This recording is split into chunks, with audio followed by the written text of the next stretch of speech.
So, ladies and gents, we have an interesting guest today. His name is Sean Ferres. And Sean is what, 23, 24? I'm 25, Yeah, turning 26 this year. nice. So, Sean has been working with some of the top marketers in the industry. And now he trains other copywriters and help them to get to 6 and 7 figures not on income. Is that correct? Yes. Awesome. So, it's going to be a very fun interview. So, Sean, how's it going? Good, dude. Excuse me. Good, man. Yeah, really, really good. Beautiful Friday morning here on the Gold Coast. As I said before, please excuse the Christmas tree. We have not put it down. This year's going so fast, we may as well just leave it up. But in my mind, it's just not a very high leverage activity to put the Christmas tree away. So that's why I haven't done it yet. But yeah, man, I'm doing well. Thanks for having me. So, where are you Appreciate from? it. Australia? Yeah, I live in the Gold Coast in Australia. It's in Queensland. It's near Brisbane, about an hour flight north of Sydney. Very good. Very good. So, Sean, tell us about your story. How did you get in copywriting? What's your background like? Good question. The answer is basically totally by accident. Probably similar to everyone else. I don't think anyone wakes up and, when they're a little kid and says, Mom, when I'm older, I want to be a copywriter. I think Yeah. everyone in this industry basically wound up here by accident in some way. And so for me, it was because I used to study mechanical engineering at university straight out of high school. Like I did really well in school, unlike most other entrepreneurs, like seem to be like bad students. I was like a straight A student and I did really well. Wanted to go build rockets or Ferraris or something cool like that. And then, but I also always had this like entrepreneurial drive since a very young age. I mean, I was selling like lollies to kids in the, at lunchtime in high school, like candy, not drugs, just to be clear, like just actual candy. Just want to make that distinction. So yeah, I didn't think I was quite smart enough to start like my own engineering company, like Elon Musk or something. So after a year of engineering, I kind of realized this isn't really taking me down the path I want to go down because it's just taking me straight towards like a normal 9 to 5 job kind of thing, which I knew I did not want at all. I didn't really know what I wanted, but I was like, I don't want a normal life, normal job, all that stuff. So that's when I did a full 180. I actually dropped out of university completely and I started studying music, as I always loved electronic dance music. It's the only type of music I really liked. And so I was like, I want to go make music. And yeah, basically did a complete 180. My parents did not approve or support or like that decision much at all, especially after spending so much time and money on, private high school education and all this stuff. But yeah, I was like, fuck it, man. I just need to mix it up. And so, of course, what goes along with being an artist is in the beginning, especially, is like not a lot of money, right? And so you're Yeah. pretty broke. So I was like, I don't want to be a broke, struggling musician working at Subway, for the next like 5 years. Yeah. That would not be a good look going from this prestigious engineering degree to like down here. And Yeah. so, because you don't really know in the music industry how long it is until you're making a full-time income. It could be 6 months, 6 years, never. And so I was like, I need some really like good paying side hustle where I can earn the most amount of money possible, working the least amount of hours possible. And so my only goal in the beginning is like, I wanted to make like 50 to 100 grand a year and working the least amount of hours possible just so I could go make music all day. And that led me down the road of discovery, or as I call it in 2017, it was like a year of just eating shit, basically. And so I literally started and failed so many, I think 5 different businesses. I was that classic like shiny object syndrome kid, bouncing from one business opportunity to the next one. I tried Forex trading, drop shipping, network marketing, sports betting, online casino hacking. That was an interesting story. Oh There's my. one other thing, binary options trading or something like that. It was like all the ways to make money online, ecom, like everything. Yeah. And then, of course, I don't know what the hell I was doing. I was just kind of like blindly trying to make it work with no Yeah. guidance at all. And then eventually came to my senses and I was like, man, rather than trying to work this out on my own, why don't I actually like hire, a coach, a mentor, someone Mhm. who's been there and done it that can just tell me what to do so they can save me years of my life trying to Yeah. figure it out by myself. And so at that time, I don't know if you know Jason Capital, but he Yeah. was basically transitioning, out of his, I used to be a dating coach and then personal development coach, all that stuff. Around that time, he was basically transitioning into being a copywriting coach, right? And more like biz op, make money online, that sort of stuff. And so he had just launched a copywriting course. I think it was Email Income Experts at the time. This is 2017. And I was like, this is my guy. I've been following Jason for ages. Like, I love him. I love his stuff. And I was like, Yeah. this is it. Like, this seems like a great opportunity. I've always liked writing. I was good at English. I enjoyed it, etc. And so I was like, let's see what we can do. Yeah. And so I jumped into the program, and it was literally it was actually more money than what I had. I was in Italy actually for my mom's birthday on a family holiday. And the webinar for this thing was at like 3 a.m. Italy time. And I was like, so I got up at like, 3 a.m. to watch the webinar, and I'm just sitting there half asleep. I was like, I already want it. I'm in. I literally just need to know if I can afford it. And yeah, and eventually 4 a.m, like an hour later, rolls around, gets to the part about the price. And it was $3,500 Australian dollars. And I checked my bank account, and literally all my accounts, my savings accounts, like my life savings, net worth basically was 3,450, adding everything up. So I was $50 short. I was like, and I knew we were flying home the next day. And I was like, man, I've got a piggy bank in my bedroom that I haven't touched since I was like 12 years old, just adding coins here and there. I was like, maybe there's $50 in there. Yeah. And so we get home, they go straight to my room and empty out the piggy bank. And I think it was like $79 in there or something. And I was like, dude, I've got the money. I called Kenny up, the sales guy. I was like, I've got the money, bro. Let's do it. And so yeah, I took a screenshot of my bank account at the time. I had $29 left to my name. And yeah, from there, it was like, man, my back's up against the wall. I really have no choice but to succeed with this, because it's like, I've literally spent all my money that I have on this. And so, yeah, I mean, I was broke as a joke, working at a warehouse at the time, earning minimum wage, working a couple of days a week. Yeah. And then so it turned out I was pretty good at this copywriting thing. So there was like 500 people in the program, emailed income experts. And the two coaches, the head coaches at the time, Sam Robson and Tyler Ryan, were basically marking like the homework. And they said that I was like top 3 out of like 500 people. And like, I didn't think I was that good. I thought I was average, I guess. They're like, dude, you're really good. I was like, oh, yeah. And then so I guess I just had maybe a bit of a knack for it naturally. And yeah, and then so I found it pretty easy to get clients as well. I just started reaching out to, companies in the niche that I wanted to work with, and just being human about it, just being like but more talking to them like a friend. And I noticed everyone else in the program was really like, there's like this wall between them, and they're like, have to be all like stiff and formal and, sending these long canned scripted messages. And I was like, what are you guys doing? Yeah, that's not how you talk to people. And I was just more, building relationships with people. And then it was like, I just found it really easy to get clients, and no one else could. And that brings me to the next thing, which I do, which is the coaching thing. We can get into that later, but yeah, that's how I got into this wild world of copywriting. Let's break the story down, like, so the parts that people can easily understand. So let's start with the background. So you mentioned you didn't want to be like, you do want to be in that 9 to 5 thingy, right? Like right away, there was this, I would say, like itch in the mind, like, hey, I don't want to do a 9 to 5. I want to do my own thing. How did that came from? Was it like your family, like people in the family have their own businesses, and you saw them like, hey, they make a lot of money and they have free time. I want to have the same thing. Was it that, or it just like came naturally? Not at all. Actually, I think if anything, it was probably the opposite.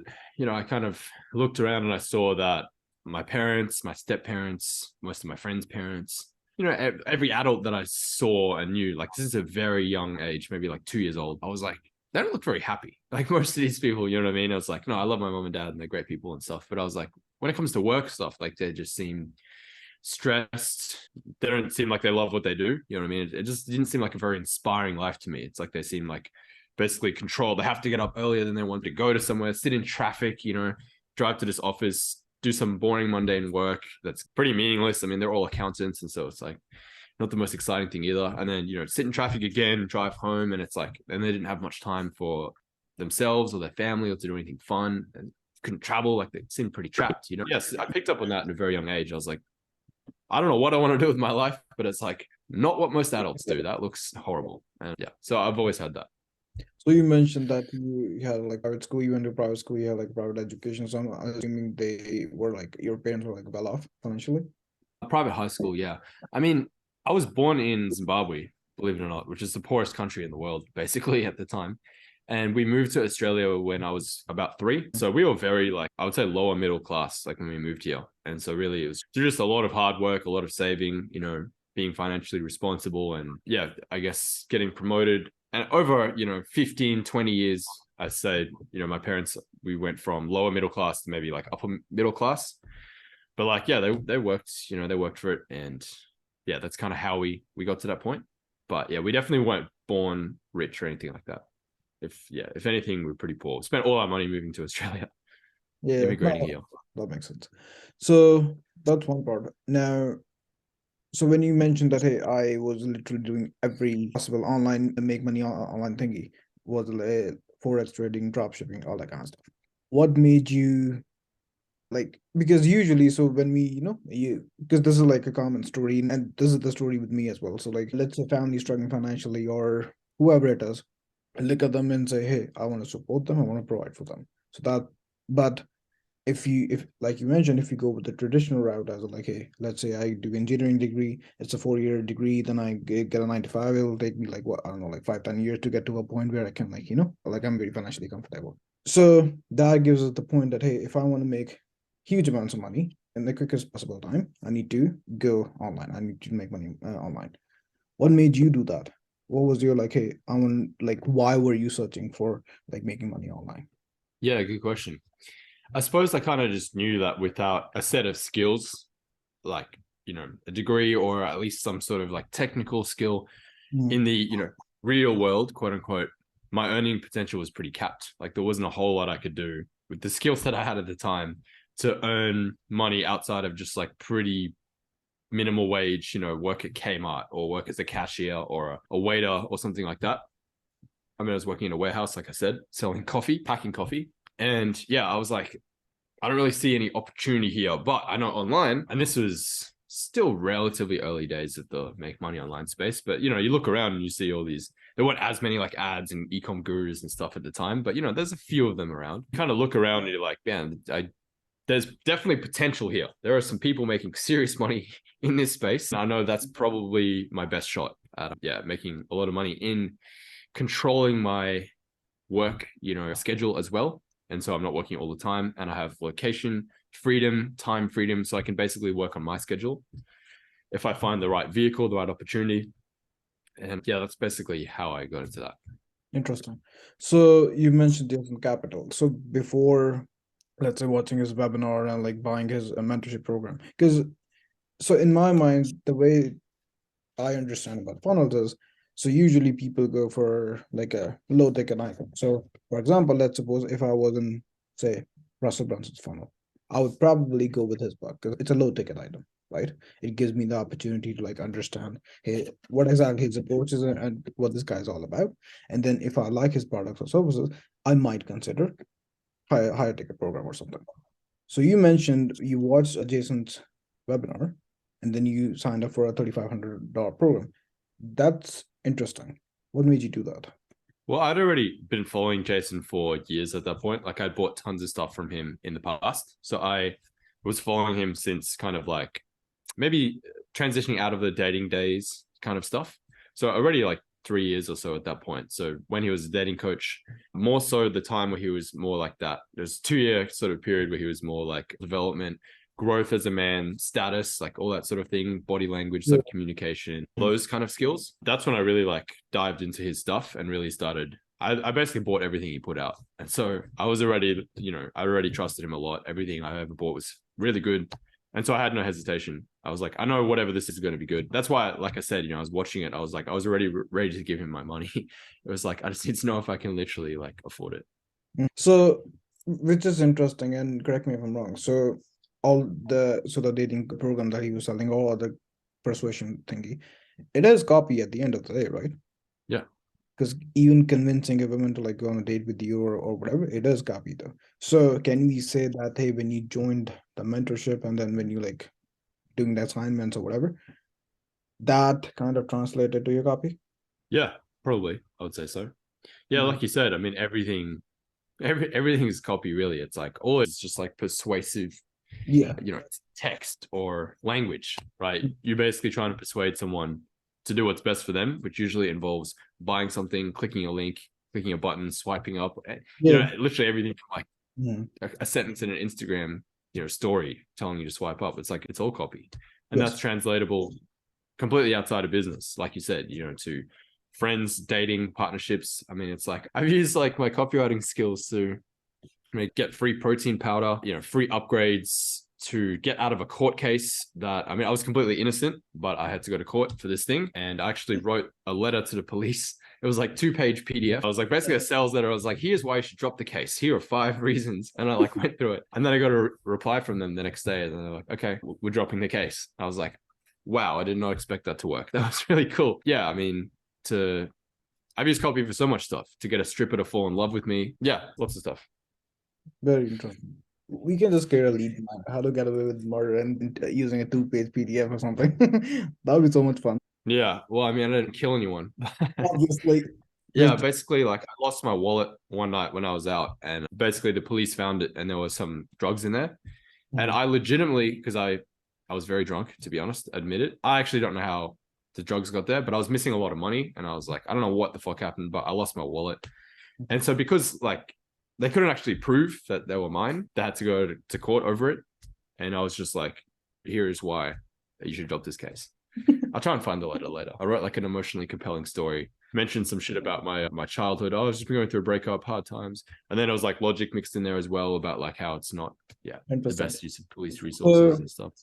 Apart from Jason Capital, what other resources or books or courses you learned from to acquire your copywriting skill? Good question. It's hard for me to remember every course, program, training I've been through. I just love to buy everyone's stuff, really. Like I've always had the mentality of investing in myself. I mean, I see a lot of people, it seems to be quite a common thing in the copywriting industry, especially where, everyone's kind of like freebie seekers and they're like, oh, I feel like everyone feels entitled that they should be able to learn everything for free online. And it's like, online is a great place and there's so much great free information. But at the end of the day, it's like, if you really want to learn from someone who's 10 steps ahead of you, who's making millions of dollars a year, why would they, take time out of their day to teach you for free? It's like they have a business to run, Yeah.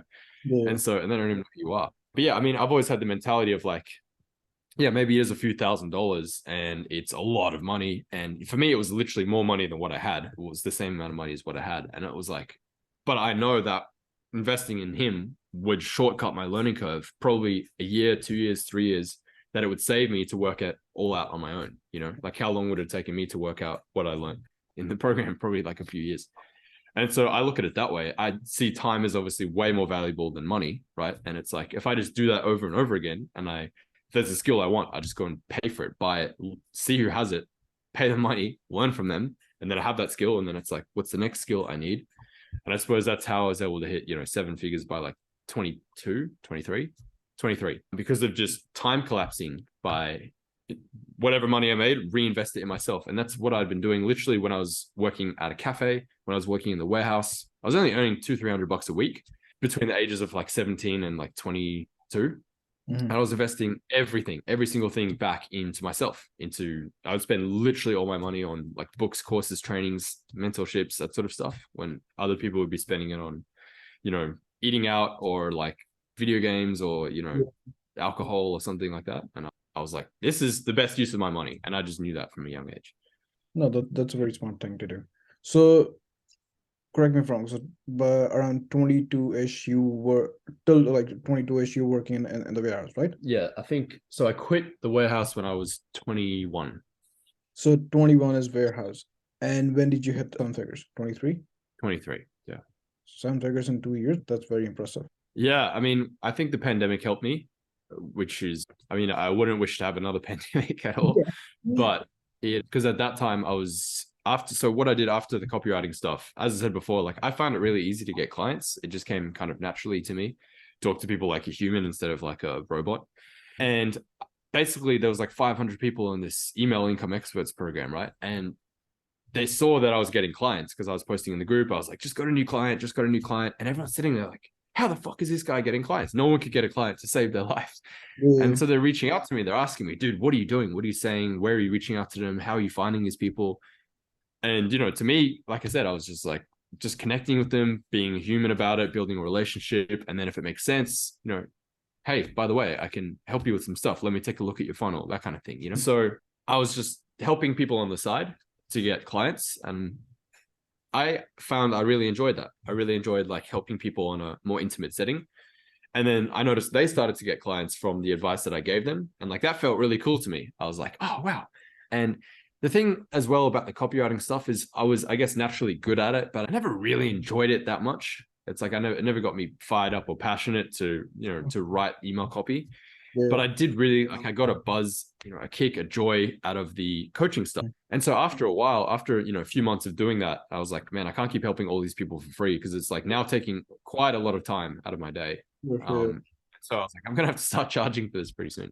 And so that's what I did eventually. I was like, I just started charging people, and then I just discovered I just enjoyed that more. And so that's when I basically just went full time away from actually writing, more towards coaching the copywriters how to get clients. So I never coached any copywriters on their copywriting skills, but it was just purely just getting clients, like getting paid, setting up a freelance business, running a freelance business. And yeah, I just found that so much more fulfilling and enjoyable personally. And so that's why I made that transition. And that is in 2020 when the pandemic struck. I mean, I was doing about 20 grand a month or something before that. But then, yeah, I guess when everyone's stuck at home, everyone's wanting to make money as a copywriter, as a freelancer, because it's either out of inspiration or desperation. They lost their job and they don't have a choice, Yeah. or they're stuck at home, they have all this free time, and they're like, I want to use my free time for something other than Netflix. Yeah. And so that's when I just had a massive influx of people. And, we went from doing like 20 grand a month to like 80, 90 grand a month, where we were, for about a year and a half. And so it's gone down a little bit since then, but yeah, it was a pretty crazy ride to go from working in a warehouse to like 7-figure business in 2 years. So it's pretty wild. So 0 to 20 grand a month, that's you writing copy for people, right? I got to about 10 grand a month writing copy for people. And then when I was doing the coaching and the copy, then it was like 10 to 20 grand a month. And then eventually just quit the copywriting stuff altogether and just went on the coaching. And then, that's when we scaled it from 20. Gotcha. All the way up. Interesting. So this is very interesting. Now, talking of the copier, so you mentioned it was very easy for you to get clients. Can you like walk me through? So, okay, before we do that, so writing copy that was like 10 to 15 grand, let's just say. Was this just you doing the fulfillment, or you had like other people helping you do with the fulfillment? No, back then, I mean, I was total solopreneur. It was just me. So I was doing everything. I didn't have any team members or, contractors or employees or anything. So 0 to 10. Okay, because the goal of the interview was, hey, how can you make $10,000 in 90 days? So let's talk about that first, and then we can talk about scaling.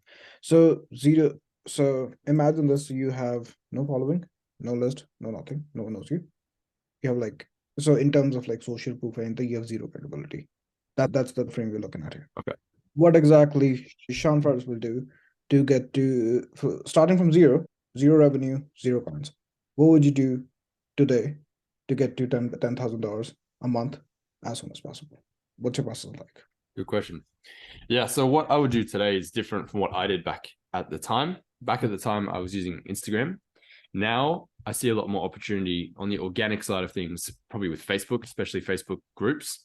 Reason being because you need no money, and you can basically start building a targeted lead list, aka a friends list on Facebook, for free, and nurturing them with your content, aka posting for free as well, in only really like an hour a day. And you can really start to build up quite a big audience. The problem with Instagram nowadays, which I still love it, but it's just really hard to grow.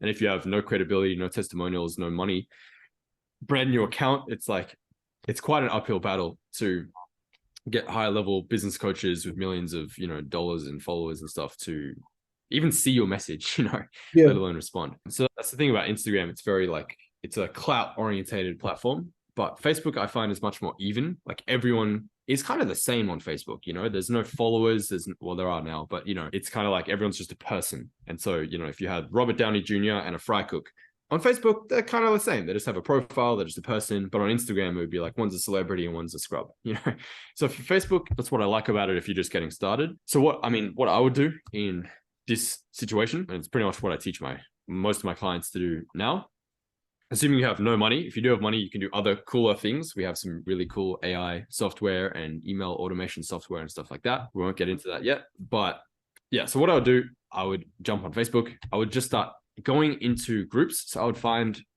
5 to 10 really high quality targeted niche groups that you like.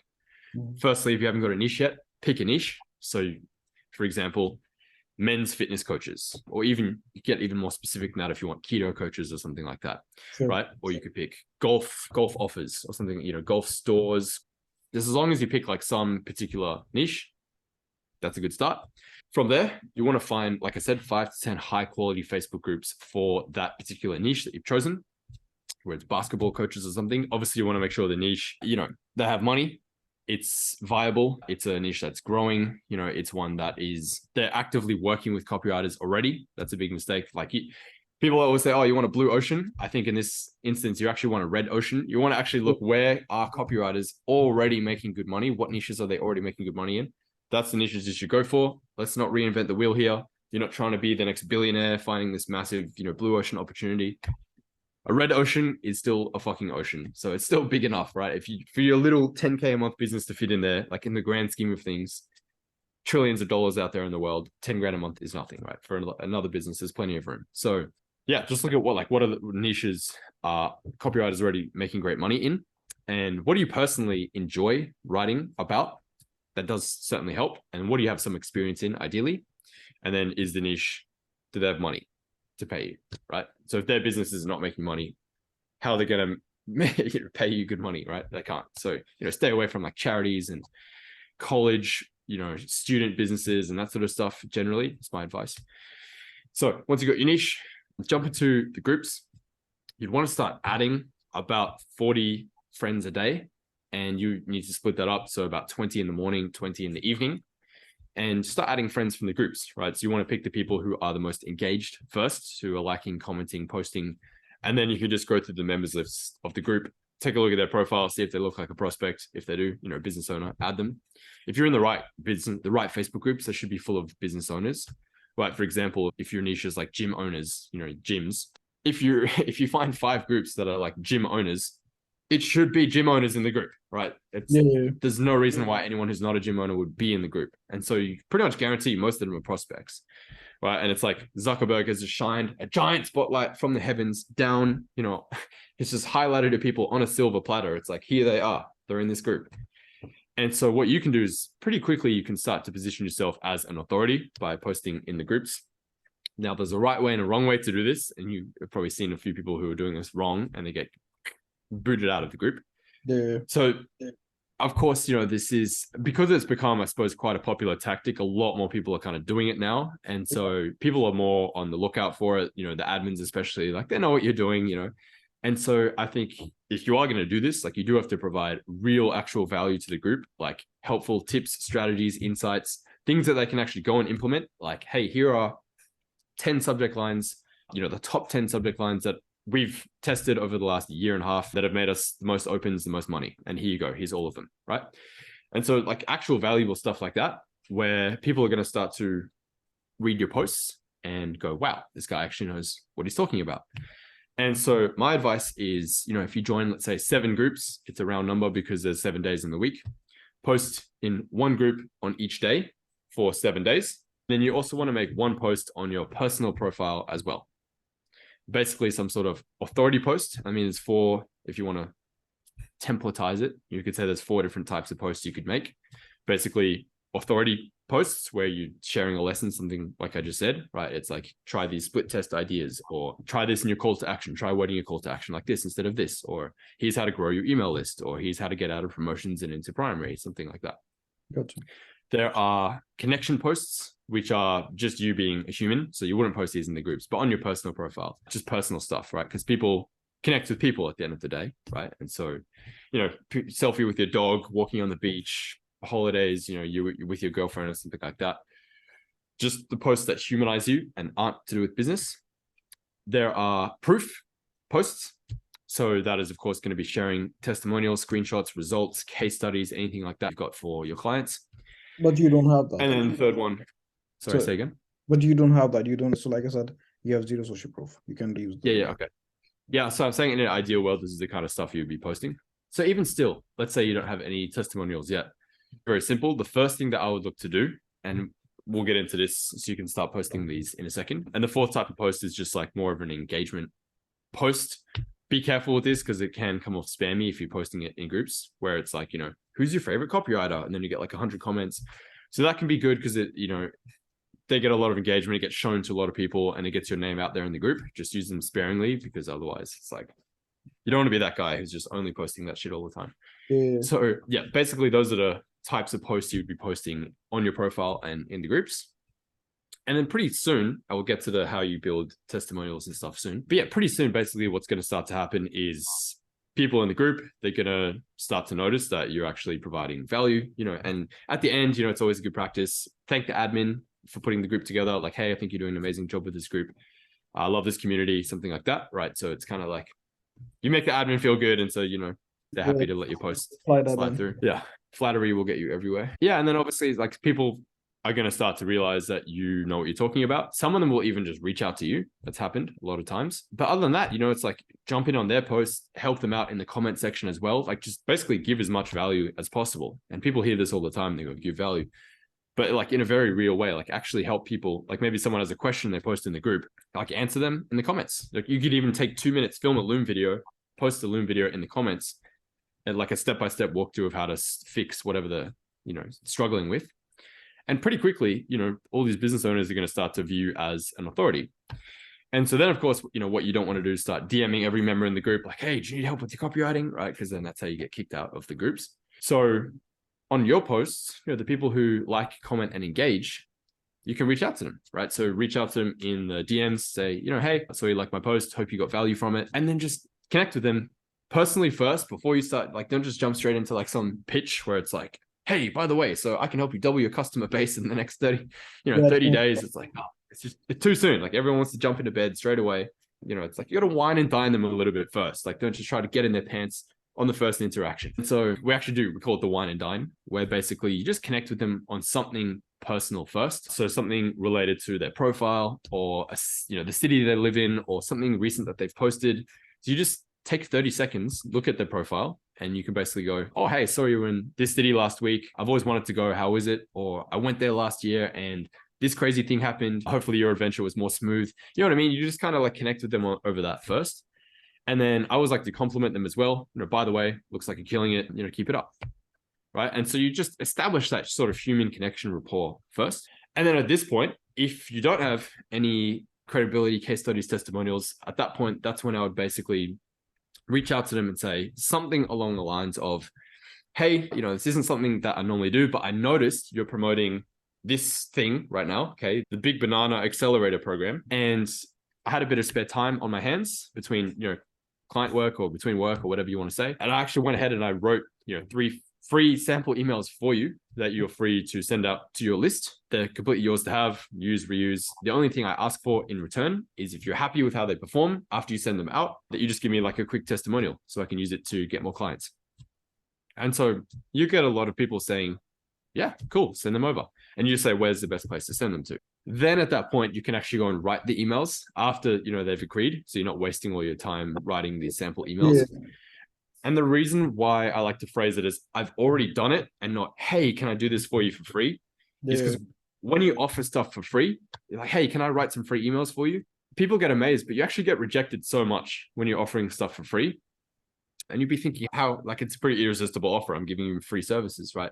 But when you're like, hey, I'd love to write you some emails for free, is that okay? Most people will say no, right? Because one, people don't value free. So they perceive the emails just won't be very good. You seem kind of new and maybe slightly desperate to get clients, if you're offering them stuff for free. There's the whole like reciprocity thing where people feel if you give me these emails for free, then I feel indebted towards you in some way that I have to return the favor. People don't like feeling indebted towards other people. And so it's just easier to avoid the whole thing and just say no thanks, right? However, it's like the analogy, I heard this from Taki Moore, I think it's great, that he always uses is like cookies, right? It's like, if someone came over to your house as a guest and, they walk in and you're like, hey, make yourself comfortable. I've got to go finish this thing up. By the way, would you like me to go bake you some cookies? People are going to be like, no, what the fuck? Like, you don't have to go to that effort. You know what I mean? It's like, no, of course not. No one's going to insist that you bake them cookies. However, if the cookies are pre-baked, you can't really say no to that. You know what I mean? It's like, hey, by the way, I knew you were coming, so I went ahead and I baked some cookies. They hand you the cookie tray. Would you like a cookie? At that point, it would almost be rude to say no, right? It'd be like, oh, that's amazing. You bake these cookies for me. Like, thank you. That's really kind of you. And, you'll take a cookie.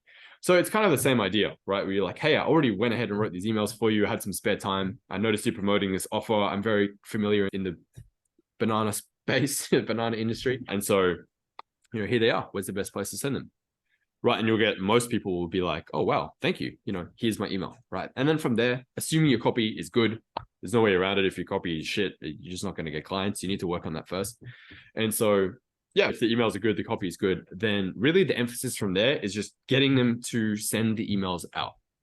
So you want the emphasis on, the reason I'm giving you these emails is to test them to your list and see how they, not just to give you emails. Because then otherwise what happens is they just sit there on their hard drive, they sit in some Google Doc tab for like a month, and then they close the tab, and then that's the end. They forget about them. So the whole thing needs to be like, here are the emails, here's the subject lines, here's when I recommend you send them. I'd send this one Friday afternoon, I'd send the next one Saturday midday, the next one, Sunday morning or something like that. When you think you'll be able to send the first email out by?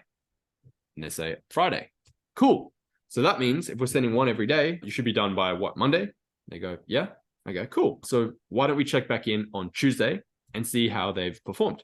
I'd love to get the statistics and see what the open rates, click-through rates, sales, and all that stuff were like for you.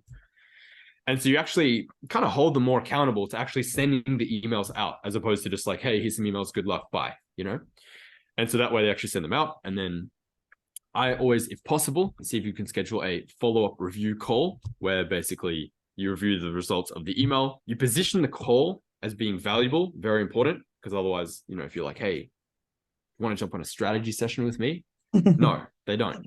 Everyone knows it means sales call. It's like a webinar, right? So call it something else, right? And basically say the benefit of it is we'll help you review the results of the email. We'll look over it together, see what worked, what didn't work, and then I'll give you suggestions for what you can do next time, how you can keep this momentum and campaign going, some other ideas for you, what you should avoid in the future. And basically, you make it seem like it's actually going to be a valuable use of their time. And then you jump on the phone, you cover all that, and you say, hey, at the end, by the way, like if they were really happy with the results of the emails, do you think they're going to want to probably continue working with you? Probably, right? So it's kind of results in advance, right? They've already seen firsthand the results that you can bring. And so it's pretty easy to transition into, hey, by the way, do you think if I had me doing this for you on an ongoing basis, like every day, every week, every month, this like 10 grand that we just made in 3 days, wouldn't it be cool if we could do that every day for like, months and years? And so it becomes a pretty easy close from there. And it's like, would you like me to, tell you more about what I do? And then like, yeah, go ahead. And then they basically give you permission to pitch, and then, get into closing stuff later. But that's basically the process. If you're totally new, you're just getting started, you don't have a track record. You're not the man, you're not the king on the hill. So there aren't people just coming to you in droves because no one knows you exist, right? So you have to put yourself out there in some way. Yeah. And yeah, you basically build yourself up as an authority that way. And then that's by providing as much value as possible. That's how you can get people to want to work with you. They like you, they like the emails. And that's how you transition into basically a paying client from there. Interesting. So a couple things there. One, so when you're reaching out to them, first of all, how do you, so sure, you started providing value. Now, there are multiple questions it does. First, so you started creating content in those groups, and either you are reaching out to people are reaching out to you. Awesome. Now, first of all, how do you qualify them? Like, how do you qualify, like, hey, this guy has money. Like, if I help him, he can afford whatever price I'm charging. How do you do that? Yeah, so usually when you first reach out to people, and this is probably something I skipped over a little bit, we want to always qualify them a little bit in the DMs. So in this example, the opening kind of message after we connected with them was, hey, I just wrote these things, I can do it for free, etc. Where's the best place to send it to? In an ideal world, you would basically, after you message them, you would ask them a series of questions around the business. And that's when you would say essentially, so where are you at? What's the goal? Where do you want to be at? What's getting in the way? What's stopping you down? What's slowing you down? Is this a priority for you? And then if it is, then, that's kind of a traditional qualification process in sales. And then you would go ahead and book a call after that. In the beginning, when you're kind of opening offers, it's more low key. It's more just like, hey, I had this spare time. I don't normally do this, but I went ahead and wrote some emails for you. Where's the best place to send them?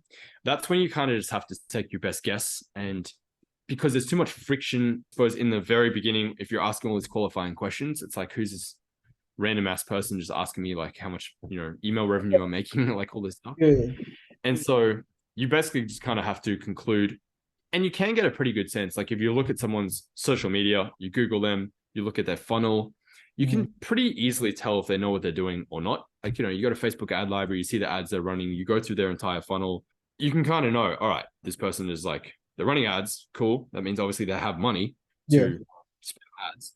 And their opt-in page is, you know, it's pretty solid. The emails that I get afterwards, pretty solid. They have this upsell funnel, or they have, you know, this high ticket book a call funnel. And, you know, if you have like a marketing brain, right, you can tell pretty easily if they know what they're doing or not. And so from there, you can make a pretty good educated guess as to if they're at the level ready to make money with you. Yeah. And if they have, in general, a bigger social media following, that is, I say in general, because there are definitely exceptions, that is an indication as well that they have more, you know, bigger business and more money. Yeah, I think a good test is like if they're running Facebook ads, that's definitely probably a green light that they're making decent money. Gotcha. So awesome. So you guessed it, like, oh, you know what, maybe I think they can afford my services. Awesome. So now about writing emails or whatever medium you choose to like help them. It can be emails, Facebook ads, whatever you choose. That's fine. Now let's just say so you chose a niche, and so this person that you think is a good lead, don't you think if you're like writing an email or something, it will require research, which means you will have to spend some time to come up with the pain points of the market, desires, unique mechanisms, all that kind of. Yeah. How do you do that? Because if I am, let's just say, if I am someone who, let's say, I have only 90 days to make $10,000, I'm reaching out to people. We know that it's a numbers game, so I have to do a lot of it. How am I like doing the research of coming up with the pain points and desires, then writing the copy, editing the copy, and then send it to that individual that I chose? Like, how are you doing this on scale? Yeah. So the good thing about choosing one niche is that you basically become very familiar with the market, with the offers that work and that audience, the offers that don't work. You know what that audience wants, what they don't want, what keeps them up at night, what are their pain points, wants, desires, frustrations, aspirations, so on and so forth. If you're trying to write for every single different niche, you have to do the research process every single time. And that, you know, it's so much work. You'd rather just pick one niche, like fully immerse yourself in their world, you know. And so there's so many different great ways to do research, but simply by hanging out in all of these Facebook groups, not only is it a great place to find clients, but it's also a tremendous place to do market research, right? Because they're posting all of the above, right? They're posting the questions that they have, the things they're struggling with, the things that, you know, they are proud of, that they accomplished, what they want more of. You know, you see the conversations people having, and it becomes pretty apparent pretty quickly what they want, you know. And you can read Reddit threads, Reddit reviews, see what YouTube videos and Amazon books in that subject, the most popular, have the best reviews. That's obviously what people like want help with. Read the reviews as well. 5-star reviews, the 1-star reviews, 3-star reviews. It'll tell you what people liked and didn't like about it. And so you basically just have to fully immerse yourself in the world of that niche. What is it like to be a gym owner, right? So just pretend you're a gym owner for a day, and then hang out where they hang out. Go to the Facebook groups, the social, you know, media places, Reddit threads, etc., and just immerse yourself in the world, basically. And so pretty quickly, you're going to start to realize, like, this is what it's like. This is what they want. And then from there, the great thing is, because you're writing for similar offers, kind of in the same niche, you don't really have to tweak your emails that much. And so you can just have 3 template emails already. And I recommend making one of them a spear email, which is like a 1-sentence reply email. So if you guys follow Dean Jackson, he's a freaking genius. He basically invented what we call the spear email, which stands for short personal email expecting a reply. And it's literally just like 1 sentence. And it's just like, hey, Sean, curious, what kind of clients are you looking for? ? Dean, right? And it's like the whole email is just 1 sentence, and it just looks like a personal email that I just sent from me to you and no one else, and it expects a reply.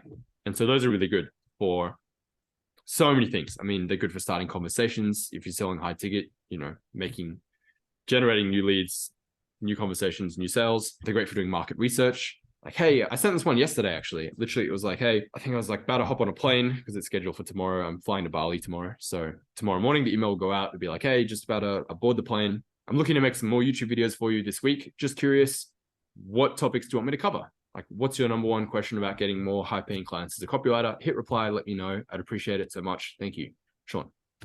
And then I get a bunch of market research and also start new conversations, and also increases your deliverability in your email domain, right? So you hit primary more, you go less to promotions. So that's the first email I'd recommend, Spear. And there's a one sentence, super easy. So in terms of the other two, they're not going to be that different from each other. Like really all you're going to have to do is change the brand voice a little bit, change the product name. But other than that, the template and the structure of the email can be pretty much exactly the same. And you can use it as a swipe. So for every different, person that you're writing for the sample emails, you can just take the exact same template and just change the products, change the angle a little bit, put it more in their brand voice, and then there's your email. So really it should take you, once you get really good at it, probably only like 30 minutes to crank out the 3 emails for them. Good question though. So when you're researching, so you got an example of gym owners. So when you're writing sample emails, you're not writing to gym owners, you're writing to clients of gym owners. So people who want to lose weight, get muscles, that kind of stuff. So essentially, you are researching 2 markets here. Yeah, that's what exactly. I want is you have to go deep into like 2 markets, which is a lot of work here. That's why I asked you, how are you scaling this? Because you have to research what the gym owner wants. You also have to research what the client of that specific gym owner wants, or the market he's targeting. Yeah, I mean, so for what your clients want, that's a pretty straightforward, simple one. I mean, at their core, they just want more customers, more clients who want to grow their business. Yeah. And so there's more nuances to it, obviously, but it's like, that's the gist of it. That's, that's what everyone wants. And so the majority of your research time is going to be more your clients, right? So for gym owners, it would be like the people going to the gym who want to lose weight, etc. That would be where you'd spend most of your time researching. But because you're only focused in on one niche, by the way, the reason I recommend doing that, apart from what we just went over about how it saves you a bunch of time, so you don't have to, research, you can't know like 12 different markets really intimately unless you've been doing this for like decades, a long time. When you're just starting out, right? So just get really good at one market. One, you're just going to be a better copywriter because you're just going to know what works in that industry. You're going to know the audience really well, which is like the most important thing in copywriting. It's like the least sexy thing. No one likes to do it. It's the research process. It's boring, but that's what makes you a really good copywriter. If you just know what the people want specifically, like maybe they want to solve their lower back pain and you don't know why, well, you're not going to be able to really push those buttons. But it's like, oh, it's because I want to be able to play with my grandkids again. Well, now you can talk about that. And they read it and they go, wow, yes, this person gets me. They understand me. And as soon as people feel understood, that's when they pull out their credit cards and that's when they're buying, So bring it back. Yeah, the other reason as well that I recommend to just focus on one niche is because it's a really good branding tool to essentially brand yourself as I am the, email copywriter in the, for gym owners or something like that, right? Or in the back pain niche. Because if you're just like, I'm an email copywriter, you're just a pawn like in a sea of just thousands of like, there's nothing that makes you stand out. You're just another email copywriter. If you like, I am the email copywriter for sushi restaurant owners, how many of them are there? There's like none. So if you're like, I'm the guy for that, as soon as anyone in that space lands on your profile, lands on your website, they discover you through all these other, actions we're taking. They see your Facebook profile and it's like email copywriter for sushi restaurants. A bit of an extreme example, but they're going to go, whoa, holy shit, this person is for me, and you are going to exclude like 90 something% of the audience. And that's fine. You're not supposed to be for everyone, but for that, 5-10% of people who are for them, it has this effect of you get way more attention. It like 3x's the attention that you get from the prospects you actually want. Because they go, whoa, this person's like for me. Can you imagine if you're trying to lose weight and you have 2 options? One of them is like, I'm a personal trainer. Yeah. And the other one's like, I'm a weight loss coach for busy moms. Yeah. And you're a busy mom and you're trying to lose weight. It's like, who do you think you're going to sign up for? Even if they're exactly the same skill level, exactly the same experience, they have, it could be the same fucking person. But if they brand themselves in those 2 different ways, this one just feels like they have a higher skill set. It feels like they do something different. It feels like, wow, this person gets it. They understand. Maybe their process is identical. It's like, it's funny. It's actually, I don't know if you know, Nurofen a while ago got sued for this. They came out with, they're like a painkiller And so they have general Nurofen, which is like Panadol basically. And they came out with like all these specialist lines of pain, right? And so it was like Nurofen for knee pain, Nurofen for headaches, Nurofen for pregnancy cramps, and all this different stuff. Yeah. And it turned out, of course, that the ingredients were completely identical. In the pharmaceutical world, that's a big no-no. So they got sued. It goes to show the effect, right? Because they were charging like twice as much for the knee pain one.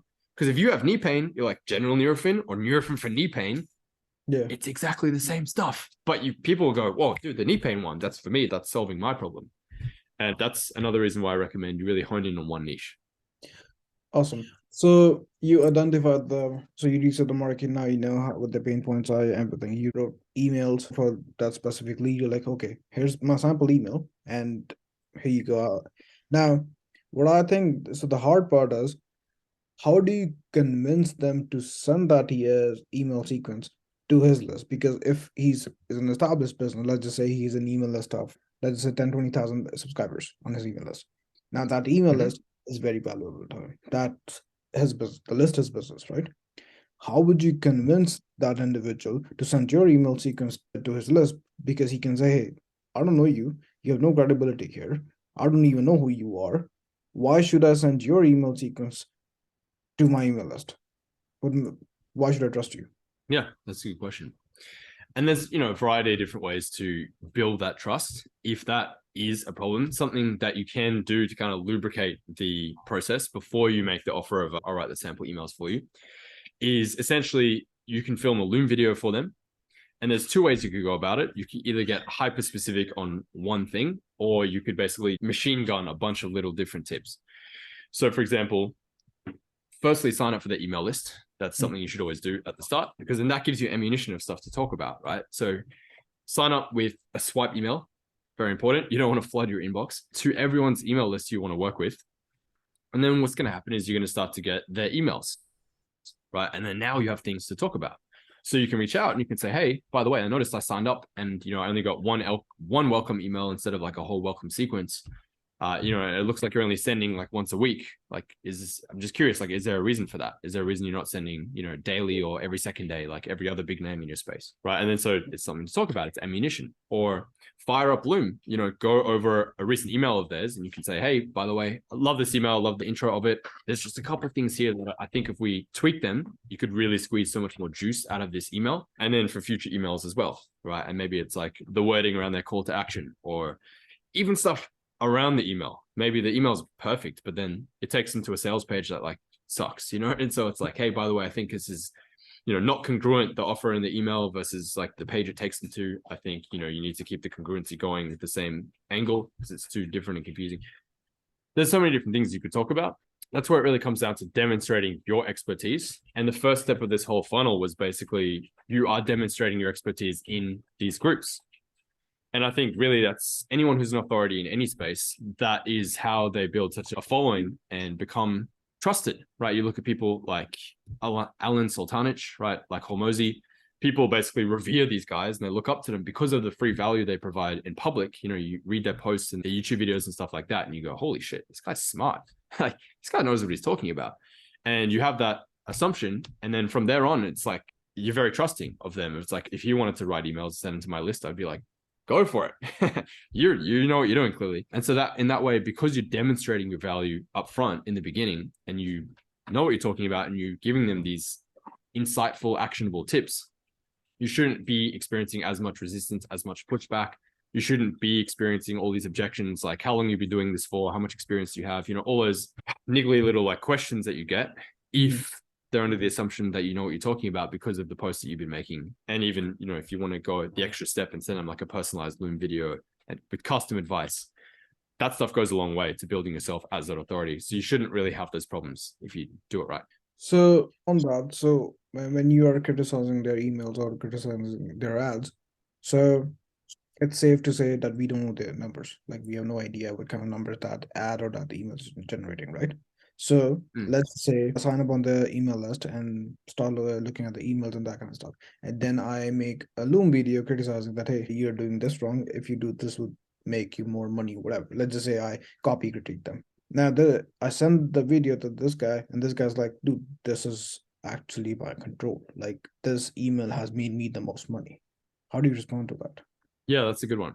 So something that I didn't mention as much before is I prefer to focus less on the copy and things that are a bit more subjective compared to things that are very concrete, like right or wrong. So my least favorite preference is to critique the copy itself. I much prefer to critique things like, let's say, it landed in promotions tab instead of primary. Like that is something that's binary, right or wrong. Like it is objectively worse than being in primary. There's no debate about it. And so that would be my preferred angle to take. You sign up to the list, it goes to promo tab. Then you can say, hey, by the way, I noticed this went to the promo tab. That probably means it's going to promo for everyone else and not just me. And because of that, it means you're losing basically half of your opens, half the clicks, and you're getting half the sales and the revenue that you really should be making from your list. And there's a few tweaks that we can make here with the deliverability and the way you're sending your emails to really improve it so you can start going to primary, which will make an enormous difference. We're quite literally talking doubling your opens, clicks, and sales. Yeah. So I prefer to go more for technical stuff like that. But then if there's, if everything's good, they're in primary, that's when you can talk about the copy and stuff like that. I never like to just come swinging out of the gate with, like criticism. No one likes that. Like no one likes unsolicited advice, right? So you have to kind of phrase it in the right way. I like to compliment sandwich it. Start off with a compliment. Hey, I think you're doing these things really well. I've heard really great things about your product, program, etc. It seems like you're one of the few people in the industry who actually care about their clients' success, which is really refreshing. So some like warm, really genuine compliment like that. And then you go into, by the way, there's a couple of things I noticed here in this email that, based on my experience, my expertise, and, what I've seen working with other people in your space, I think if we did it this way instead, correct me if I'm wrong, maybe this is your control, but typically we've seen that if you do it this way instead of this way, then it works better. And so when you phrase it more like that, rather than like, you're doing this wrong, then people are a lot more receptive to the information. It doesn't feel like they're being attacked, no one likes that. And so you more phrase it as like, hey, you're like a friend, like a trusted advisor. Like, hey, I think, maybe you know what you're doing. Cool. But if not, this is what most people who are really crushing it are doing. And I think you should probably do it this way as well. So you're backing up with the industry standard, essentially. Yeah. So if you obviously you have clients, you can say this is what I do with my clients that has helped them a lot. But if you haven't had clients yet, then you can say this is what I've noticed other people in your industry are doing. Because even still, if you have no clients or anything, you sign up to a bunch of people's email lists who are the top names in the industry, you're going to start to notice patterns. They all do things a certain way, probably why they have a lot of success. They're following a winning formula. And so you can say, it's like the whole, what's that book where the guy, Napoleon or whatever, where he just like, his job was like running around, just interviewing successful people. It's like, that's kind of like what you're doing in a way, you're just subscribing to all these lists. Hey, by the way, I've noticed that, all the other people, a lot of the other people who are, multi 7 figures, 8, 9 figures in your space are doing it this way. Is there a reason you're not doing it that way? And maybe they do have a reason, but most of the time it's going to be something they haven't thought about or they haven't considered or something like that. And then you can actually have a degree of authority behind you because you're actually saying most of these other people are actually doing it this way, so that gives you some credibility too. Gotcha. So no, that makes sense. So before we move to the objection part, so this is the organic part. Some people do organic as well, and sure, it takes time to get to that point. Now, if we are talking, let's just say you have some money. Now you're not like 100% broke, like you have some money. Let's just say $1,000, $2,000, whatever. So I got into your list when you were running Facebook lead generation camp. I think it was a clients on command DM lead magnet. Yeah, I remember that. So I downloaded it, then I got into your email list, and now I read your emails and see your offers and all that kind of stuff. What do you think about using this approach for getting clients? For running Facebook ads to get copywriting clients? No, the same approach you use. So you were running lead generation ad, and so you clicked on it, you downloaded, so a lead magnet. So you download it, then you get them on your email list, and then you like nurture them and then sell whatever product or service that you're selling. What do you think? What's your opinion on that approach for getting clients? Yeah, so for getting copywriting clients, like if I was a copywriter, yeah. My general recommendation, I personally think that until you're doing around 10 grand a month or more, I wouldn't start to touch ads yet, just because one, you do need a lot of money to play with, to test different things, to see what works, what doesn't work. They're not cheap. if you need, do it properly. So that's one reason. The second reason is because you need to really know your target market like the back of your hand before you even consider running ads, right? Because you need to know what pain points they have, what desires, etc., to be able to put in those ads. You're not, because otherwise you'll be testing a bunch of stuff forever and you'll lose a lot of money before you start to make money. Yeah. And so you need to put an offer in front of them that you are pretty confident they're going to resonate with and going to want to click on. And you can't know that until you first spend a lot of time in your niche, doing it the slow, organic way where you actually learn your target market really well. And ideally, you've worked with a few of these business owners before. And so now you actually know, you have firsthand concrete experience with them and knowing what they want and don't want, what annoys them, what drives them crazy, what they actually like, what they're looking for. For example, it's like, that a lot of these people hiring you because maybe they do have the copywriting skills, but like they don't have time to be doing this stuff. They want to be focusing on more important things in their business, right? And then maybe you didn't know that when you were first starting out, but now because you've actually worked with a couple of these clients, that's the actual reason they hired you. And you're like, oh, okay, cool. So you can mention that in your ad, like little stuff like that. So yeah, I recommend generally not touching ads until you're around like the 10K a month mark. I think there's better ways to leverage money up to there. Like for example, using tools and softwares. Like we have some really pretty nifty like AI tools and softwares and that kind of stuff. So, using tools like Apollo to scrape, or LinkedIn Sales Nav, to scrape emails from, LinkedIn and all these other social media platforms, or, lead lists like Apollo. Sending softwares, like instantly, like Limlist, to send the campaigns out automatically, to automatically follow up with people. So I'm talking cold email now. Yeah. Basically, you can build this like whole engine. We call it the AI outreach machine, because we have there's so many just amazing tools out there, and there's just more being popping up like every week, because that's how quickly the space is moving now. But there are AI tools that will let you make, how we talked about the Loom video before, like critiquing their copy and all that stuff. You can make one generic Loom video, and there are a series of different AI tools that will basically put this, their social media in the background of the video. You can say, hey, I just came across your Instagram. I love what you're doing with your space. I've heard really good things. And then you kind of go into like a generic offer, but it sounds really personal, and they can see there's the Instagram in the background of the video. So it seems like a personal video, and you can send out thousands of these from only having just filmed one, because the AI will personalize it to every person, put it back in the CSV file, download the CSV file, upload it to Lemlist or whatever. And it'll even have a thumbnail of their website or Instagram, etc., LinkedIn, Twitter, Facebook, on the actual in the email. So they open the email, it's like video for you, Chetan, and they see a thumbnail of your face, not your face, my face, and your website, right, or your Instagram. And you're like, oh, whoa, that's cool. And then it gets a super high click-through rate. And if you have a good offer that's really compelling with a strong guarantee, you can do really well. And so I learned this system originally from, he's one of my coaches on my team now, this guy, Lucas.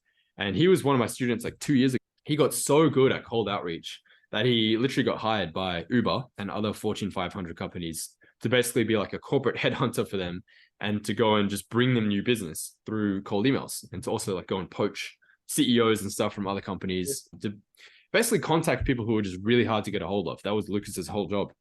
And he's been able to book over 1,000 calls from just building this engine. It takes 2-3 days or whatever to set it up, write all the emails, get all the software connected, get the targeting right. But from there, it's like you literally just hit run, kick back, play the guitar, do whatever. And then the emails will go out.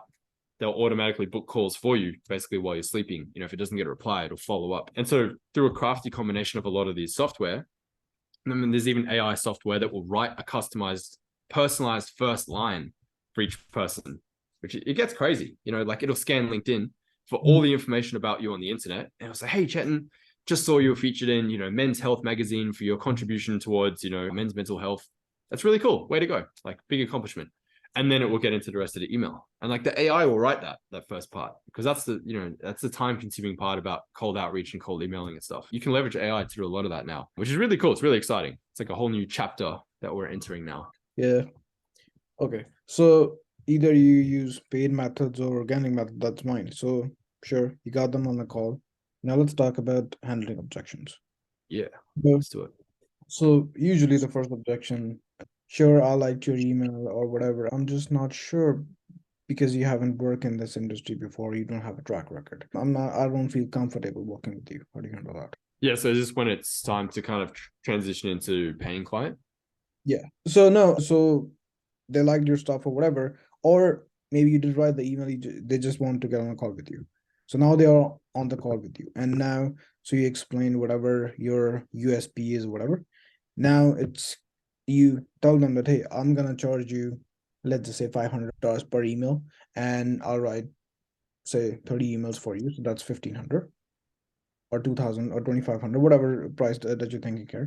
$2,500 a month, that would be my charge, and it'll be, let's say, a 3 month minimum contract, or we do month to month. That's depends on depending on your offer. How do you handle that? Hey, sure, it's $2,500 a month, but I don't feel comfortable because you don't have a track record. Yeah, sure. So there's a variety of reasons why someone might be saying that. Usually it's because something upstream has gone wrong in the marketing sales process. And so, if they truly did view you as an authority from the beginning, you're less likely to get these objections coming up in the first place. The other thing I like to do on the sales call is I like to walk them through the money maths, basically. And so I usually go worst case scenario, average scenario, and then best case scenario. And so I'm like, with your current list size, with your current open rates, if basically nothing else changes, but we just send 5 times a week instead of 3 times a week, and I'm able to make you very conservatively, let's say an extra like 10% of money on every email, right? Because I'm a 10% better copywriter. I'm not claiming to double your business or anything like huge. It's just like just 10% better.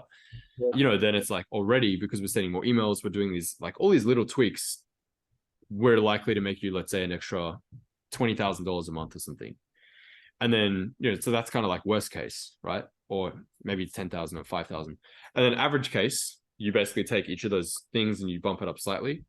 And then that's when you can say we're sending more frequently. The open rates are slightly higher because I'm working on your deliverability and we're dialing everything in. As I work with you longer, I'll know your offer and audience better. And so maybe we're making 15% more money per email now, and we're sending more often. And we can even increase the price of the program. We maybe dial in your back end more. And so it's like the upsell funnel is better. So we have a higher average order value. We dial in your back end, so you have a higher LTV as well. And so now we're making an extra $30,000 a month. And then you can do the best case scenario where it's like we're sending daily. We've gone completely from promotions tab to primary tab now. So we're getting twice as many opens, twice as many clicks, twice as many sales. I know your audience super well. So we're getting 20% more money per email and twice as many people are seeing every email. And all of a sudden it's like, an extra 50%, an extra 50%, extra 50%. It starts to get pretty big, pretty huge numbers. And we're also growing your list because we're reinvesting those profits back into ads. And so now you have a 10,000 person list instead of a 5,000 person list. And so maybe this is 12 months from now. And this is what's possible. We could easily be making, 60 grand a month from your list. And you've just shown them exactly step by step the numbers. You're not pulling this out of your ass. You're just showing them with logic and with maths and with numbers based on, they're following every step of the process. They're very clear. And you've just literally shown them in front of them. Like that's proof in of itself because you didn't make anything up. You know what I mean? It's like you're just multiplying 0.2 times 10,000 is like 2,000 opens, right? And so you show them the money math that way. And then that does a lot of the logical convincing and selling for you. Because if they've literally just seen in front of them what's possible with their current numbers and with future numbers, it increases believability a lot. And they go, whoa, okay, I think it's gonna work, Yeah. So that's a big one. Another one is, I would just have a guarantee, like as a minimum, if they're still in doubt, you could just say, hey, look, absolute worst case scenario. If I don't, worst case scenario, make you at least enough money to pay for myself, then don't pay me at all. Right? So maybe my fee is $2,000 a month, right? It's like, if I don't make you at least an extra $2,000 to cover my own fee, I don't even want to be paid. I don't deserve to be paid. This never happened, but I just want to make sure you're protected. And this is a completely risk-free offer. You literally can't lose money by working with me. So I'd recommend everyone have that guarantee because especially if they're doing high ticket, it's like if they work with clients and it's 3,000, 5,000 for a client and you charge 2,000, 3,000, they only need one extra client a month to pay for you, And so I would just have that guarantee in there. And it's like, hey, if I don't at least, make you enough to cover myself, then I'm not going to charge you. Which I think is pretty fair. So on this, great question though. So since we are copywriters, sure, I can control the copy, but I cannot control the traffic. I have no idea what kind of traffic they are sending my emails or my opt-in page or my landing page, whatever type of copy that I choose. So how do we guarantee that hey, I can make you X amount of money because I don't even know what kind of traffic you're going to send it there? Yeah, good question. So I don't like to make big lofty promises, and I usually don't like to promise exact numbers either, because exactly as you said, there are so many other variables. And I know I've used email as an example for this whole thing, but it kind of applies to other types of copy as well, Yeah. where it's like there's so many other variables and factors at play, where, you know, it's like, how big is the email list? Where did they get those, you know, email subscribers from? Were they, you know, were they buyers, or were they just freebie seekers? Or did you just fucking buy a list of Craigslist? Or, you know, so you have no idea, right? It's just the sales page sucks, your deliverability is horrible. There's so many different factors, like what's your authority like with those people? How long have they been on the list, you know? So yeah, I never like to promise like exact numbers like that. So I could just say, typically, based on my experience, you could expect to see this, or this level of increase, 20% increase is pretty typical. It's pretty common. So you're not phrasing it like a claim. It's just, this is industry benchmark of what you could expect, of what most people could expect. And you can make it clear. It's like, hey, I don't know everything there is to know about your business. So these numbers may vary, but generally we could expect to see somewhere in the ballpark of, let's say, 20 to 25% increase. That's how I would phrase it. So now talking about an industry where like they have money, that the industry have money, but they are not marketing savvy, in a sense that they don't understand the value of a copywriter. So which means now if you are in a make money online space, they track everything: LTVs, AOVs, CTRs, everything. They know what these numbers are. Other market, they might know that. They might not know that. They might not be marketing savvy, which means they don't know how to decide if the copywriter they're hiring is a good copywriter or a bad copywriter. So how do you handle that? How do you convince them that, hey, I know what I'm doing? Yeah. Just say the first part of that again. So this is for someone who's, they're not sophisticated in Yeah. terms of knowing their numbers. Yeah. And so a lot of them don't know, right? I see what you're saying. So they don't know what a good copywriter can do for their business, kind of thing. And they really understand the value Yes. of a good copywriter. So essentially, they don't know their numbers inside out. Yeah. So, I mean, in general, we do want to be going for businesses that already, that's why I said red ocean before. It's like you want to go for the niches and industries and businesses that already understand the value of a good copywriter, that are already hiring good copywriters, that are already paying good money to copywriters because they understand the ROI that they can produce. As much, you know, as appealing and enticing it might be, like, let's go after people who, you know, they don't have a copywriter yet, or they don't have an email list, or, you know, because you see opportunity, oh, they don't have an email list, cool, I can help them build it. Well, then it's like, there's just so much resistance every step of the way, because it's like, firstly, you need to convince them that they should be doing email marketing. Then you have to convince them that they need to run ads to build their email list. And then you need to convince them that they need to pay a copywriter to write emails to their list. And then you need to convince them that you're the right person over everyone else. And it's just so many different hurdles. And some of these people are so old school, and they're like, nah, you know, we just want to stick with what's already working. We don't want to take risks. And it's like, blah, blah, blah. Some of these people, you're like, I don't even know how you've made it this far in business, like literally being like so risk averse. But yeah, it is tough. And a lot of that comes down to writing. I mean, just choosing the right clients to work with. And so if you are getting that much resistance, a lot of the time it's just not worth pursuing them as a client. And that's a decision you have to make, you know, because it's like, yeah, you might be able to land them as a client and maybe you'll get some money. But if they're a complete pain in the ass and they're going to be questioning the emails you're sending out, they're going to be questioning, like, you know, why are you doing it this way? Why are you writing like that? Why are you writing so informally? You know, I thought you're supposed to write, you know, very like professionally and stuff. You know, it's like they don't understand why you're doing what you're doing. And then we call those clients from hell, basically. So we just want to stay away from them. There you go. Okay. Interesting. Yeah. So gotcha. So they said, okay, you know what? I like you. I like what you're talking about here, Sean. So, but I need time to make a decision. So this is a time objection. How do you handle that? Yeah, that's a good one. And it's one that comes up a lot, right? Human beings, we love to procrastinate. We love to delay decision making. Yeah. And so, yeah, I mean, the first thing when it comes to handling objections, it's just like, we always want to basically be on the side of the prospect. Like, we're side by side, we're friends. We're like two friends trying to work this problem out together, rather than adversarial. And it's just like, well, man, can't you see how I've just shown you like how you're losing so much money? Like, are you stupid or something? Like, do you want to keep losing $10,000 a day? It's like, you can make them come to those conclusions. But the thing is, when you say something, it means one thing. But when the prospect says it themselves, or they realize it themselves, it means everything, you know? And so we really have to get these things to come from the prospect's mouth and not from you trying to convince them. That's the biggest thing. So we always agree first. Yeah, totally. I understand you need some time to think about it. Just curious, like, what made you book a call? Like, what are we doing here today? Mhm. And they'll go, oh, well, I booked this, circle back to the needs, right? It's like, oh, I booked this call, right? Because, I've been stuck in the promotions tab for a while, or I've been stuck at 50K a month for ages and I want to scale my business, or whatever the reason was. And then that's when you can get maybe a little bit more, I don't want to say aggressive, but, it's like, all right, well, can I be real with you for a sec? It's like, I've heard your whole situation. Your business has been stagnant for 4 months. You've seen how you're leaving 20K a month on the table each and every month. That's like $650 a day that you're losing every day, right?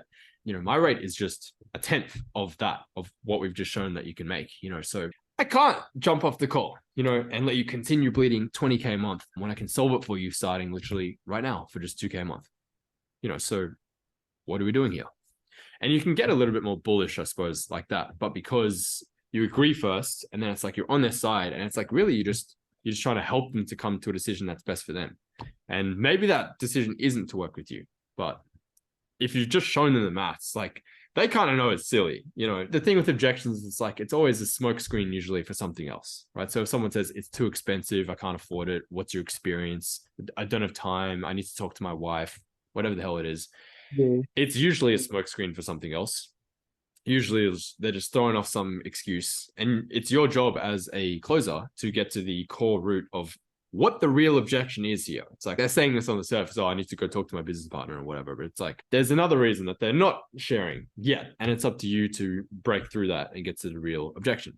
Right. And so that's when you handle it one way. And then often what you'll see is they'll have some other thing that comes up and you're like, oh, okay, so this is actually the real thing, And so 90% of the time, the real issue, quote unquote, will be basically that they just don't trust you. They don't trust that you can provide those results that you said that you can, right? And so we can alleviate a lot of these things in advance by providing the proof, showing you're an authority and any credibility of people you worked with, etc. The money maths, all that stuff should eliminate us getting those objections in the first place. But really, yeah, it's about bringing it back to their needs. So, now's not a good time or whatever. Totally hear you. When you think would be a good time. You know what I mean? And, when in doubt, just see if you can get like an actual date from them. So maybe they're going on holiday to Maui today. They're like, dude, I'm on holiday. Let's circle back in 2 weeks. As a worst case thing, like at least set a date in the future where you're like, okay, cool, no problem. See you back on the 14th. And they're like, yeah, cool. Like, why don't we set up a follow-up call for the 16th and we can take it from there. Sound good? Cool. And then put it in the calendar. Because otherwise, it's just like, oh, yeah, I need to think about it. Oh, cool. Go and think about it and then come back. They're not coming back, right? So it's like you need a concrete date in the future if you are going to not close it there and then, for you guys to actually come back and talk about it. Gotcha. You can't just let them off the hook too easily, basically. Yeah. So before we wrap up the call, to one last question. So a lot of copywriters right now, they are kind of like scared, I would say, that, hey, oh, AI or chat GPT is going to replace us. What I'm going to do. And if I approach a client, they can just say, hey, why I don't even need you. I can just, write some commands on the GPT and like get my copy done. So like, why I don't even need you. How do you handle that? How do you respond to that? Good question. Really good question. So I haven't actually seen that particular scenario play out yet where anyone's just been like flat out like, no, I don't need you. I've got Jasper. Yeah. The reason being the softwares at they are at this point, as impressive as they are, the output for ChatGPT, you write me an email selling, Nike shoes or something. The raw output that they put out without you having firstly the right prompt, the right series of prompts, basically telling it how to act, telling it the writing style you want, telling it, it should be this long, it should be in this style, etc. Yeah. Even with all those prompts, still the raw output, it's going to need editing, it's going to need tweaking. And that's really where it's up to you as an expert copywriter to come and look at the raw output of Jasper or ChatGPT or whatever and improve it with your actual series of skills and experience, knowing what good copy looks like. Because if you don't know what good copy looks like, if you don't know what it's supposed to look like, if you're just some business owner that thinks, oh, I've got this AI tool that can do it for me. Yeah. Sure. If it's like blogs or, a YouTube video script or something like that is a very legitimate argument. They can't just say like, I can just use this to write a blog because it's not, it's just content. But for conversion content, like copywriting, where it's a bit more technical, like we're trying to get people to take an action here, it's human psychology, it's persuasion, as well as just content. And so that's when really I think you do need the frame of an expert copywriter to come in and sculpt and mold it to the point where it can be a great email. So if anything, as it currently stands, I see these tools as a phenomenal tool in a copywriter's tool belt for you to use them and to get the raw output quickly. So what used to take a large majority of your time, which was like idea generation, the rough draft, all that stuff can be done in 10 seconds now, right, with the AI. But you still, there still needs to be that quality control where you come in.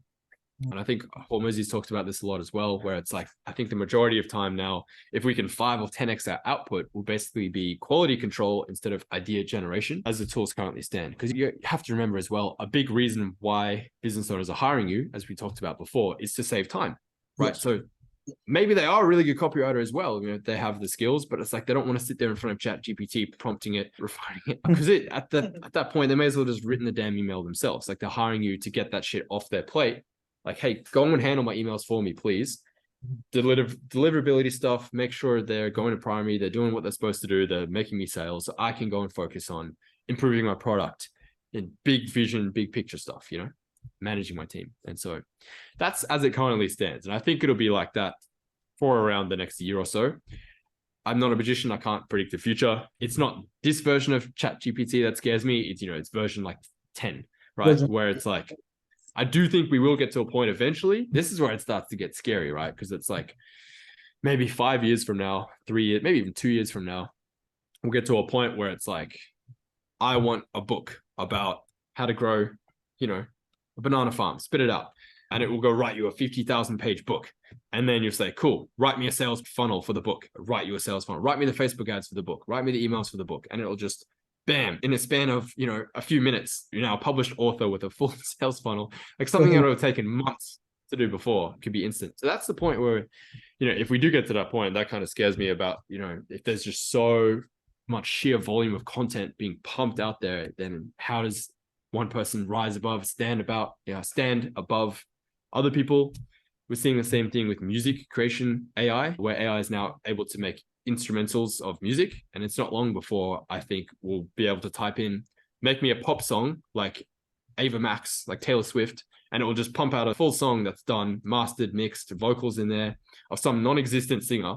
And it's just written the melody, and it's analyzed 100 million Spotify songs, and it knows what, what's likely to be catchy and go viral. And that point of AI evolution does scare me, I'll be honest, because it's like, if everyone's David Guetta, then who's David Guetta? Exactly. And that's a whole different subject. So that'll be a very exciting and interesting time in the human evolution. But I think we're a little while away from that for the moment. Interesting. So Sean, before we wrap this up, so if someone wants to join your mentorship program or your coaching program, where should they send a message to you? Like, where should they reach out? Yeah, I think the best place is just Instagram. I'm just at Sean Ferres everywhere, SeanFerres. You'll find me on every social media platform, but probably Instagram or even Facebook is the best. Awesome. It was great talking to you, Sean. I love the interview.